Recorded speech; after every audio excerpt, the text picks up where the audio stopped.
shout out to the New Orleans Saints. Again, NFL record holders not allowing a 100-yard rusher for 54 games in a row.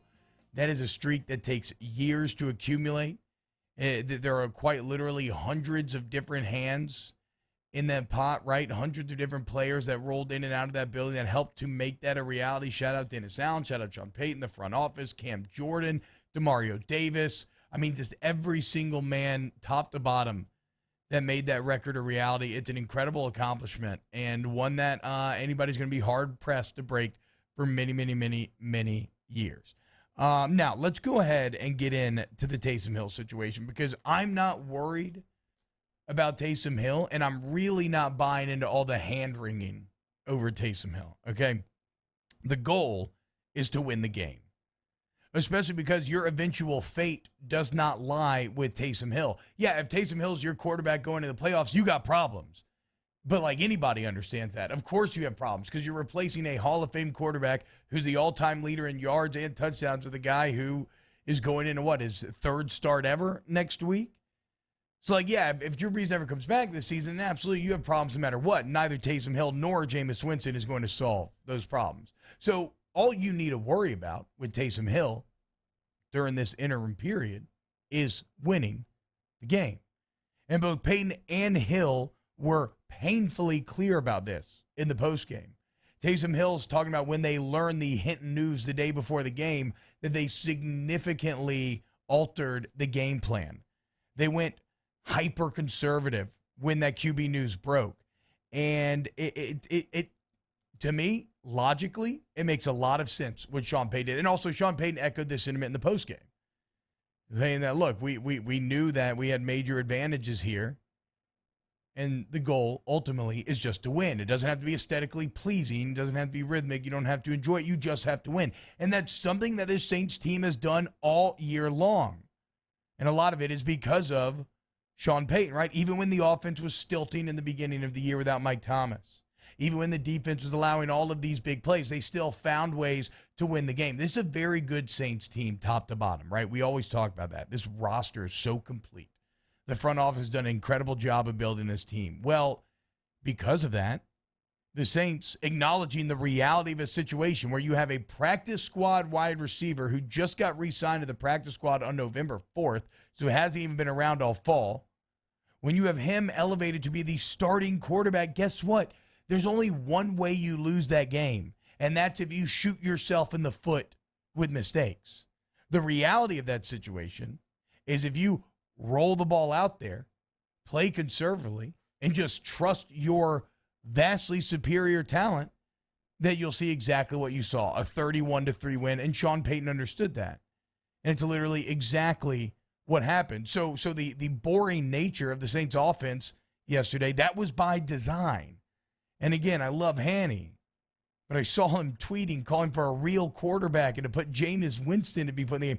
This is wild to me. The Jameis Winston style of play, his penchant for turning over the ball, is literally the exact opposite of what you were looking for this game. Like, the only reason why you accept Winston's risk in the first place is because of the big plays that he can make. There was no need for big plays. There was no need to engage in that risk. And so Taysom Hill did exactly what he was asked to do. And again, if you're someone who is saying, oh, well, you should have put Winston in or Hill shouldn't be back there, again, you are saying that you know more than Sean Payton. At least you're implying that. And so, like, Hanny Moscona, whoever it is, has Sean Payton not earned the benefit of the doubt? Has he not earned the unwavering trust? Having Teddy Bridgewater come in and you go 5-0 last year. You have Taysom Hill come in this year. You go 2-0. You won games without maybe the best wide receiver in the NFL and Mike Thomas. Like, what are we talking about here? The guy's earned the trust and then some. His ability to manufacture success. We talked about how LSU's offense, a lot of the problem this year has been that they didn't really innovate.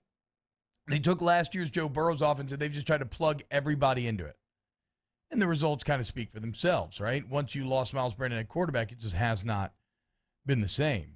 Well, the Saints, every single year, are always evolving, always customizing, Drew Brees can't throw the deep ball anymore. That's fine. We're going to take advantage of other strengths. And Sean Payton does do that on a year-to-year basis. Only he does it on a week-to-week basis. And that's what you witnessed this offseason. That's why Booger McFarland comes on here and calls Sean Payton a top 3 coach in the entire NFL.